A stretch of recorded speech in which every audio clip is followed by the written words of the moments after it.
Entonces, quería iniciar agradeciendo a la Universidad Nacional de Colombia, al Museo Paleontológico de Villa de Leyva y a los organizadores de este primer Congreso Colombiano de Paleontología por darme la oportunidad de presentar los resultados de este trabajo. El trabajo que les voy a presentar a continuación trata acerca del primer registro de un conjunto articulado de dientes perteneciente a la especie de Ticodus mortoni en Sudamérica.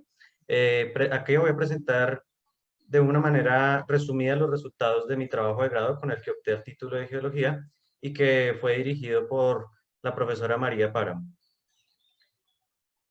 Bien, entonces, el contenido de la charla la voy a dividir en dos partes principales.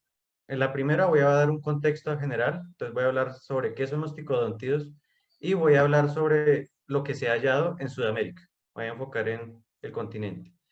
Y la segunda parte tratará acerca del espécimen de estudio. Entonces, hablaré sobre la localización geográfica del hallazgo y la geología de esa zona. Hablaré sobre la preparación del espécimen, sobre la sistemática del espécimen.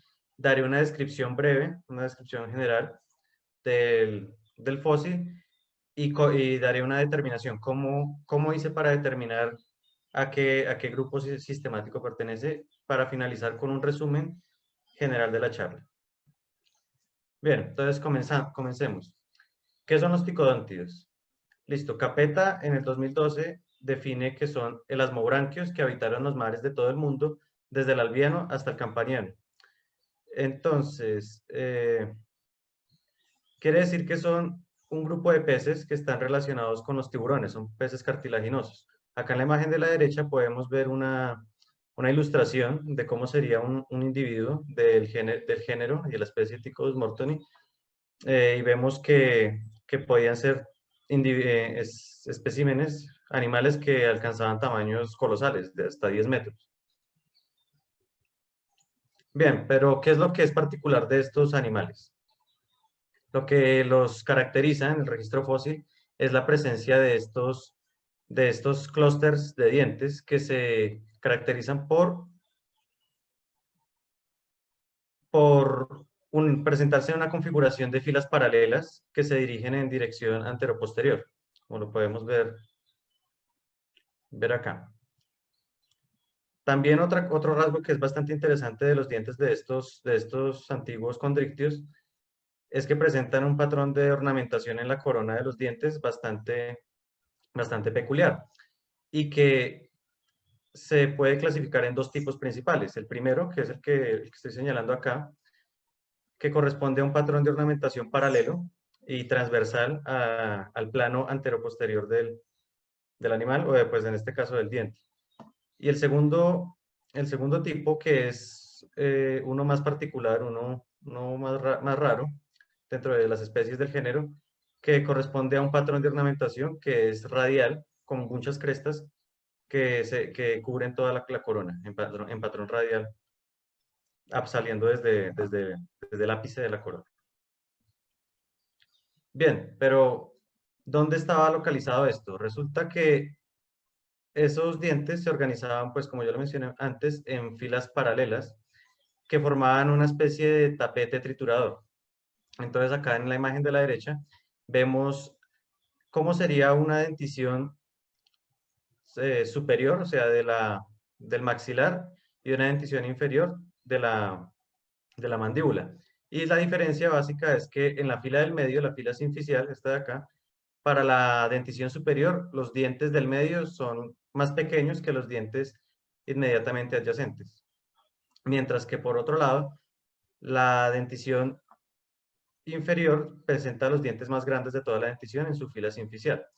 Entonces acá ya pasamos ya algo más de contexto sobre una placa de Ticodus mortoni. Esta es una placa que está unida al palato cuadrado, que se ubica pues en esta zona, en la boca. Entonces, ¿para qué servía esto? Estas placas servían para triturar, entonces lo que indica que estos animalitos tenían una dieta durofagia, entonces se alimentaban de animales duros, como con conchas, por ejemplo, bivalvos, amonitas o incluso artrópodos.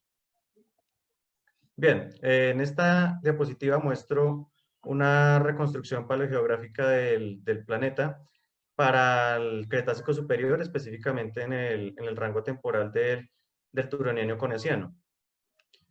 En este mapa podemos ver con los puntos anaranjados las localizaciones, los hallazgos de estos animalitos. Hay que notar que todos estos puntos están localizados sobre mares epicontinentales, mares de plataforma, y que la mayoría de los registros, de los hallazgos de la abundancia fósil se encuentran en lo que fue el Western Interior Seaway de Norteamérica y en Europa Occidental. Pero también hay reportes de hallazgos en Japón, en África, en la India, en las Antillas y por supuesto pues en los que nos más concierne acá en esta diapositiva en Sudamérica. Bien, entonces ya pasamos a lo que se ha encontrado en nuestro continente, en Sudamérica. Y voy a comenzar por este hermoso espécimen que Brito y Janvier en el 2002 describieron. Este espécimen tiene una historia trágica porque pues bueno, fue extraído de lo que se conoció pues como Nueva Granada. Sí, y no hay registro, o sea, no se sabe a ciencia cierta si es de la parte venezolana o colombiana. Solo se sabe que fue hallado en lo que llaman Formación La Luna y se encuentra ahora mismo reposado en las colecciones del Museo de Historia Natural de París. Listo, también hay un reporte de un ticodontido denominado Ticodus capelli en rocas del Cenomaniano de Ecuador. Y Capeta en el 2012 afirma que hay registros del género en rocas del Cretácico superior de Brasil, pero no da más detalles acerca de la posición estratigráfica ni del, eh, ni a nivel específico. Bien, estos fósiles que vemos acá son el registro que hay para Venezuela, todos encontrados en la cuenca del lago de Maracaibo, cerca de la serranía del Perijá. Todos fueron encontrados, según el autor, que es Carrillo, en rocas de la formación La Luna, de Venezuela. Sin embargo, pues no hay una posición geográfica ni estratigráfica definida. Bien, entonces, ¿qué se encontraba en Venezuela? En 2009, Carrillo reporta un diente aislado de la especie Ticodus decurrens y 6 dientes aislados de un espécimen que atribuye como Ticodus, pero que no logró, no se atrevió, no tuvo los argumentos necesarios para dar una asignación a nivel específico. Ya en el 2012, Carrillo describe y reporta estos dientes, dos dientes aislados de Ticodus mortoni, perdón, 3 dientes, 2 dientes de la parte central y 2 dientes laterales. 3 dientes de Ticodus mortoni y corresponde al primer reporte de esta especie en Sudamérica. Y ya para el 2013, Carrillo y Lucas encuentran esta otra belleza, este otro fósil, que es una dentición articulada de un espécimen de Ticodus atcoensis, que solo ha sido descrito para el Coniaciano de Estados Unidos, pues por Hamish Ishimurri en el 2011. Listo, pasando ya a nuestro país, en Colombia. El primer reporte de un ticodontido lo da Reinhardt en 1951. Él describe una nueva especie denominada Ticodus capelli, y ya en capas del turoniano del Valle Superior del Magdalena, en el departamento del Tolima. Ya más de 40 años después, Páramo, en su tesis doctoral, reporta la presencia de estas dos especies, Ticodus decurrens y Ticodus afinidad oweni, en capas del turoniano del Valle Superior del Magdalena.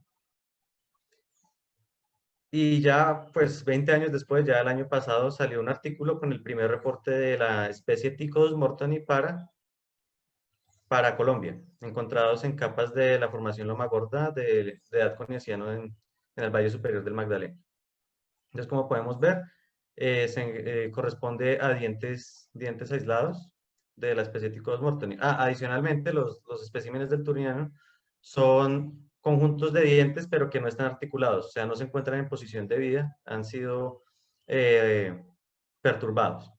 Entonces eso nos deja que el registro de estos animales en Sudamérica es bastante pobre, es bastante escaso, y adicionalmente la mayoría del material es básicamente dientes aislados o dientes desarticulados. Pero este es el espécimen de estudio que trabajé para mi trabajo de grado. Eh, Ahí se encuentran especímenes que están preservados excepcionalmente, que se encuentran en posición pues de vida, articulados, y pues ya más adelante les describiré, les hablaré más sobre el espécimen de estudio. Bien, entonces a cuanto a la localización, el espécimen se encontró durante una expedición de campo en el año 2015, eh, realizada pues para la carrera de Geología de la Universidad Nacional de Colombia. La expedición se realizó en el departamento del Huila. El fósil fue localizado al suroeste de la población de Iquira y cerca de la población de Pacarní. Eh, el fósil consiste, pues, lastimosamente en una concreción rodada, o sea, no fue encontrado in situ, pero el contenido de invertebrados, o sea, de monoideos, nos da una edad preliminar, de acuerdo al profesor Etayo Serna, de edad joniasiana, como lo podemos ver en la columna estratigráfica generalizada para el Valle Superior del Magdalena. Entonces, de acuerdo a esa información de edad y a a la litología y a la posición geográfica, eh, se infiere, o sea, lo que es más probable es que este fósil provenga de capas de la formación Lomagota, del Coniaciano. Bien, entonces, ya para preparar el espécimen, primero, pues, el espécimen estaba prácticamente cubierto por material sedimentario de la concreción. Entonces, hubo una primera fase de preparación mecánica, aquí me pueden ver preparando, pues con un martillo neumático, retirando material sedimentario, con el fin de extraer a los amonoideos para la datación y retirar suficiente material sedimentario que permitiera optimizar un tratamiento químico posterior, que es la segunda fase. Entonces, en la segunda fase, eh, se trató de una preparación química en la cual usé ácido acético al 5% de concentración y construí una barrera de plastilina alrededor del área que quería descubrir. Entonces, a lo largo de varias semanas, se realizaron estos enjuagues en ácido durante horas para después pasar a un proceso de enjuague con agua y un secado de días. Entonces fue un proceso lento, aún está en proceso de preparación. Bien, entonces, como lo mencioné anteriormente, nuestro espécimen se encuentra ubicado sistemáticamente dentro del grupo de los condrictios, es decir, los peces de cartílago, dentro del grupo de los tiburones y dentro de una familia de Ticodontidae que pues posee 3 géneros. Y dentro de esos géneros se encuentra dentro del género Ticodus. Bien, entonces, volviendo al fósil, preliminarmente en cuestión de preservación, podemos ver que que es un fósil que está perfecto, la articulación está perfecta, el fósil está pues, en posición de vida, pero el lado izquierdo de la serie dental se encuentra mucho mejor conservado que el lado derecho. El lado derecho está roto, están incompletos la parte distolingual de la serie dental del lado derecho y algunos dientes se encuentran sin la cúspide de la corona, se encuentran fragmentados. También es de notar que en el lado lingual, en la parte lingual, el margen lingual perdón, labial, el margen labial de la dentición, los dientes del espécimen presentan cierta redondez, mientras que en la parte lingual los ápices están en punta, es decir, que hay desgaste en la parte labial y que nos permite inferir que como los tiburones actuales no usaban todos los dientes a la hora de comer, sino que continuamente los iban reemplazando en tanto se les fueran cayendo. Bien, en cuestión anatómica vemos que la dentición está conformada por 21 filas paralelas, una fila sinficial y 10 filas a cada lado, filas paralelas en dirección antero-posterior, que, que en la parte central posee dientes grandes, más simétricos, y que en dirección distal el tamaño de los dientes y la simetría se va reduciendo. Entonces, vemos que los dientes centrales tienen un margen más trapezoidal, más cuadrado, mientras que los dientes más distales son pequeños, son mucho más pequeños que los centrales y son de un margen elongado, ovalado. Bien, todos los dientes se articulan de una manera bastante curiosa, y es que los dientes, cada diente tiene en su parte labial, en la parte de adelante, un proceso, una saliente, y en la parte posterior, en la parte lingual, poseen un surco lingual. Entonces, ¿qué pasa?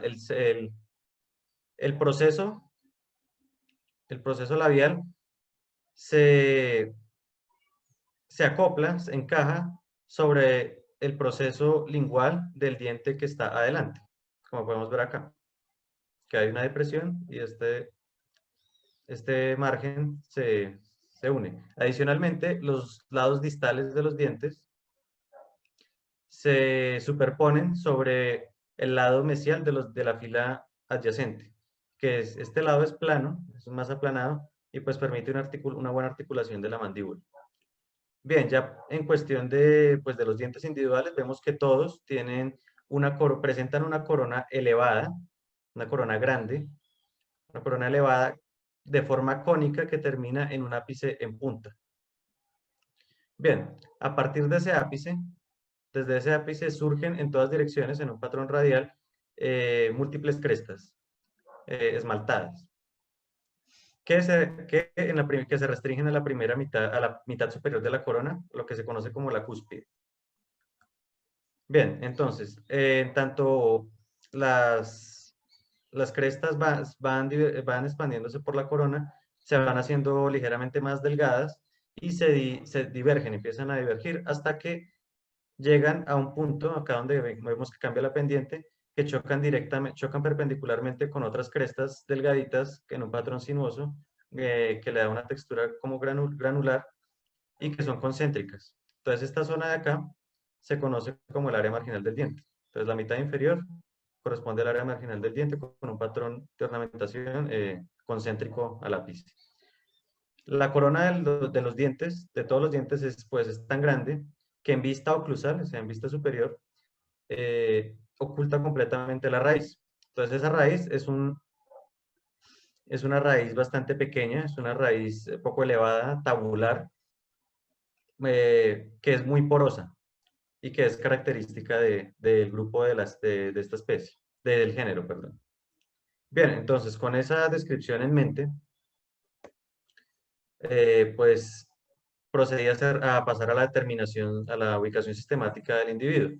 Entonces vuelvo a traer a colación esta imagen que presenté al inicio, porque como el espécimen presenta crestas en patrón radial, me permite de una vez descartar aquellos especímenes que presentan un margen eh, de ornamentación paralelo sinuoso, ¿cierto? Y entonces me puedo concentrar en estas especies que tienen un patrón radial. Entonces Shimada en el año 2012 dice que hay 3 especies que presentan un patrón de ornamentación radial en la corona.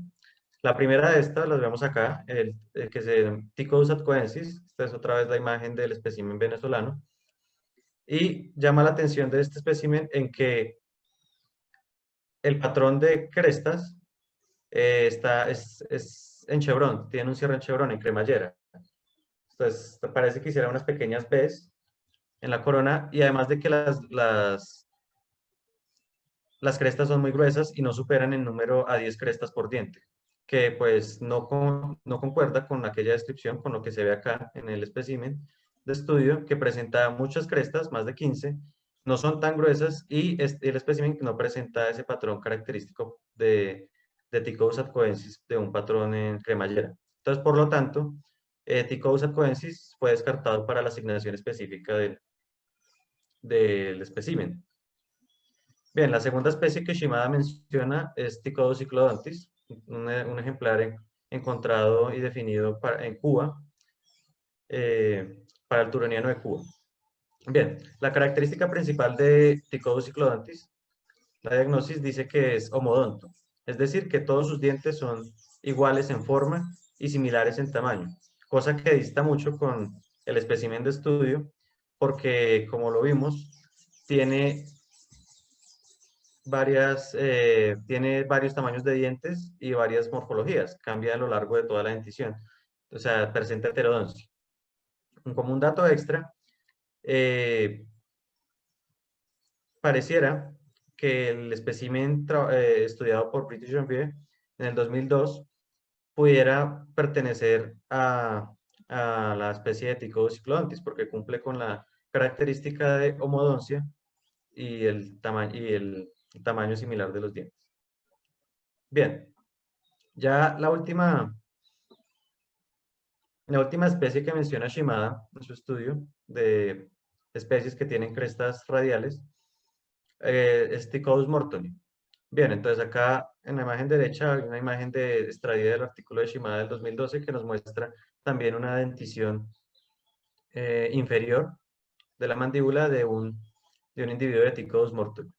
Entonces, pues para comparar y para decir las características diagnósticas de esta especie, las cuales son que presenta dientes pues en filas paralelas y con dientes con coronas grandes, elevadas, con forma cónica y con ápice en punta y que presentan múltiples crestas esmaltadas que surgen a partir del ápice y que hacia la mitad de la corona, hacia la mitad, o sea, que se restringen a la mitad superior y hacia la mitad inferior de la corona, cambian a un patrón concéntrico, un patrón de cresticas bastante finas y que esa área marginal es amplia. Entonces, como vemos, las características que se le atribuyen a la especie, las características diagnósticas de Ticodus mortoni, concuerdan con aquellas características que yo encontré, que yo escribí en el espécimen, y pues por lo tanto eso me permitió incluir al espécimen de estudio dentro de la especie de Ticodus mortoni. Bien, ya a modo de conclusión, de resumen, dejo esta imagen bastante bonita de un paleoarte, de un ticodontido. ¿Para qué? Pues para recordar pues lo de la charla, que eran condrictios afines a los tiburones, que tenían una dieta durófaga debido a que sus dientes estaban adaptados pues para moler y triturar, y que probablemente comían animales con concha como amonitas, bivalvos, etc. Y adicionalmente,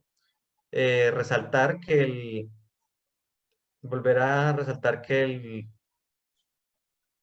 me fue la palabra, el registro fósil de los ticodóntidos en Sudamérica es bastante escaso y que los especímenes que se encuentran en estado de articulación son bastante pocos y que con este nuevo reporte, pues doy adicional a que doy el primer reporte de una dentición articulada de Ticodus mortoni en norte de Sudamérica, también quiero resaltar que es la dentición articulada de un ticodóntido más completa encontrada en este continente, en Sudamérica.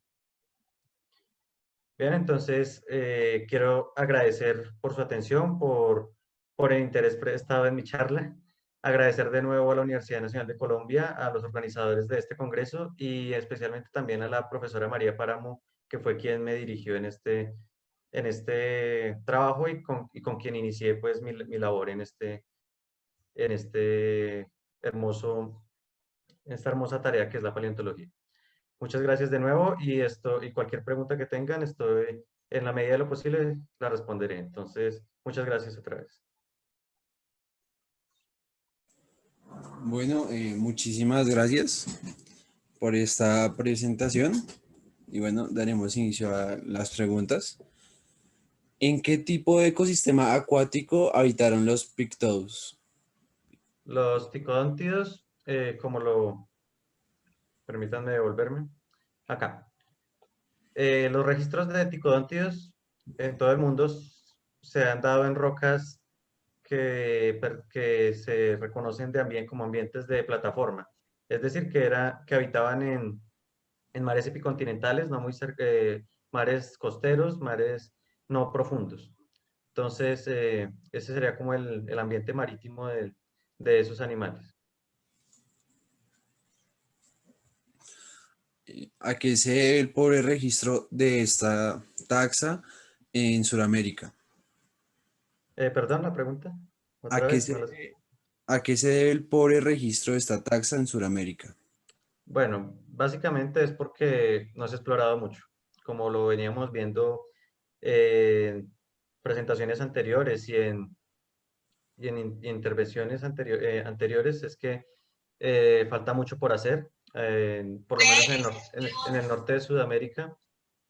Hay poco, como le decía la profesora María Páramo, hasta ahora pues estamos muy, muy verdes, muy biches en cuestión de paleontología de vertebrados. Estos animales son más, yo creo que son más comunes de lo que hay, sino que lo que toca hacer es buscarlos y preparar pues más gente para que dentro de un tiempo esto, esto haga boom, eh, esto despegue más rápido, o sea, se encuentre más, se investigue más, se reporte más. ¿Qué relación poseen estos con los tiburones actuales? Bueno, esa es una pregunta que sí esperaba que me hicieran. Resulta que la relación es bastante controvertida, porque estos animales, estos ticodontidos, la familia, presenta caracteres que parecen de tiburón primitivo y de tiburón moderno. Es decir, por ejemplo, de tiburón primitivo, los dientes tienen la raíz cuando se hace un corte en el diente, resulta que no tienen núcleo, no tienen un núcleo de dentina, sino que el diente es solo una estructura de osteodentina, no más. A diferencia de los tiburones modernos que sí tienen esas capas en los dientes. Pero también se han encontrado, o sea, aparte de dientes, se han encontrado centros vertebrales, discos, vértebras de estos animales, cosa que los tiburones más primitivos, pues no tenían también, o sea, no tenían vértebras calcificadas. Entonces eso es más difícil que fosilicen. Entonces ese problema entre que tiene características de tiburón primitivo, de tiburón moderno, también ha hecho que autores como que entren en la discusión de decir, sí, es como un eslabón, o no, es un neocelaco, un tiburón moderno, o no, es uno primitivo, pero que por convergencia obtuvo las características del otro. También antes se creía que ni siquiera eran tiburones, sino que eran del grupo de las rayas, hasta que no encontraron, digamos, las siluetas, cuadrados, etcétera. Entonces, a lo largo de todo pues de la historia de este grupo, siempre ha estado esa duda de cuál es la afinidad precisa con respecto a los tiburones. ¿Hay material postcraneal? Acá en Colombia y en Sudamérica, no, pero en Norteamérica sí que hay bastante. Se han encontrado no solo las placas dentales, sino también centros vertebrales asociados a ese descubrimiento. Y se han encontrado también piel, escamas y espículas de las aletas, unas espinas grandotas que tenían en las aletas, estas de acá. Se han encontrado esos restos. También se han encontrado pues restos, no, pero eso es ya la cabeza del palato cuadrado y del cartílago de Meckel, que es el de la zona de la mandíbula. Bueno, Hernán, reiterar muchas gracias por la presentación. Gracias a La ustedes. clase está puesta.